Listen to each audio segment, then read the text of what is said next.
So, happy farming mga kalabs! Happy Wednesday mga kalabs! Sa Merkulis rong adlaw nang adto mi sa umakay hapdira si Janela. Kay mag-spray man si Papang pero unya pagod siyang hapon jud mag-spray mga kalabs. Nang adto na lang jud migsayo diri kay mag-relax pud mo diri sa payag ni kalabs. Init siya mga kalabs, pero bugnaw kayo ang hangin. So ingani ang kanindot pag naata diri sa kaumahan mga kalabs kay paskang bugnawa sa hangin nga imuhang malanghap. So pagpadung pa lang, good vibes na kaayo, kay nature kaayo ang naong sa ato ang maagian mga kalabs. O ayan, green na green mga kalabs, makawa jud og kakapoy basta ingani ang imong kaumayan nga makita oy. To baktas-baktas sa ta mga kalabs kay medyo layo-layo pod biya gamay ang ato ang payag ni kalabs. So mao to mga kalabs, wag abot diri ditso dayon og taod si Papang sa amo ang duyan.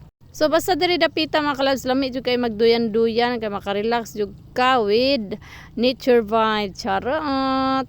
So diri na lang pud mi nagmerienda mga kalabs kay nakahapit pud mi dito gina sa panaderia. Unya, syempre alas 3 naman so magmerienda jud ta.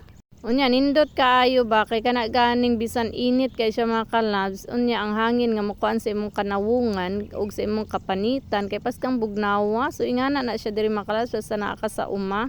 So mao na to, nag-start na si Papang og merienda mga kalabs. Unya si Janela, ayan, humana na siya kaon mga kalabs kay wala ngadto mi dinhi nagkaon-kaon na po na siya sa sakyanan. So pag humanog merienda mga kalabs, ayan, relax na ta mga kalabs, lami na kayo itulog no. Pwede ra pag matulog diya sa mga lingkuranan mga kalabs, pero lami jud magduyan kay way sakit sa likod. Unya among Janela day nagdala man day siyang bag mga kalabs. Unya sulod ang iyahang mga Diyos ko, di japon ko makalikay sa iya diri mag-study na po daw mi mga kalabs. Wa na ang mama nang ni surrender basta mag-studyhay na mga kalabs, di gyud mo undang og study hangtod dili mahuman ang iyang assignment. So paskang very good jud bata, ikaw na lang jud mo surrender basta mag-study gyud ni siya. Sa kaprisko sa hangin mga kalabs, ayan, makarelax yung ka diring dapita mo nang ganahan yung kumaadto dito sa mong payag ni kalabs mga kalabs.